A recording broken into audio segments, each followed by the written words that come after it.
পুনরায় ফোনগুলো থেকে মাদারবোর্ড খুলে নিয়ে এই কেসিংয়ের মধ্যে ঢুকিয়ে তারা নতুন একটা ফোন বানিয়ে ফেলে।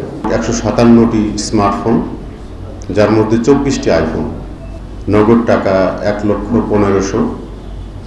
আপনারা যেটা দেখছেন লেজার মার্কিং মেশিন, এটি দিয়ে সমস্ত ল্যাপটপ এবং ফোনের ইন্টারনাল ডিজিটাল ইনফরমেশনগুলোকে চেঞ্জ করা যায়, আইএমইআইকে চেঞ্জ করা যায়। এবং আপনারা জানেন যে আইএমইআই চেঞ্জ করলে সেটা আবার অন্য ধরনের ক্রাইমের সাথে সেই ফোনগুলো যুক্ত হয়ে পড়ে। এর সাথে রয়েছে 201টি অবৈধ সিম কার্ড, মাইক্রোস্কোপ রয়েছে, ল্যাপটপ রয়েছে আপনার 5টি। এই হচ্ছে আমাদের উদ্ধারের পরিমাণ, 1,15,000 টাকা সহ।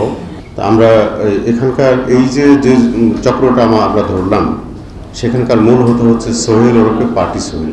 কালার এক্সপার্ট ডার্ক স্যাপ এবং মাইল্ড অন হ্যান্ডস টেকনোলজি সমৃদ্ধ অরিক্স অ্যাডভান্স ডিটারজেন্ট পাউডার, আপনার লন্ড্রি এক্সপার্ট। আপনারা জানেন যে আমাদের বিভিন্ন মাল্টিফেরিয়াস কাজের জন্য আমরা সত্যি বলতে কি ফ্র্যাঙ্কলি স্পিকিং আমরা এই ক্ষেত্রে যথাযথভাবে আমরা স্ট্রেস দিতে পারি না, জোর দিতে পারি না। এবং জোর দিতে পারিনি বলে কিন্তু আমরা সেই এখন ওই রমেন্দ্র যেটা বলেছেন, উনি যে নিশ্চয়ই বলেছেন 22 সালের ডিসেম্বরে একটা জিডি হয়েছে, তো সেটা আমি মনে করব সেটা আমাদের ব্যর্থতা আছে। তো আমরা চেষ্টা করব, আপনারা আমাদের পাশে আছেন, আমাদের টিম সামনের দিনগুলোতে এই ধরনের বড় চক্র যেগুলো আছে সেগুলোকে আমরা উদ্ঘাটন করবো ইনশাল্লাহ।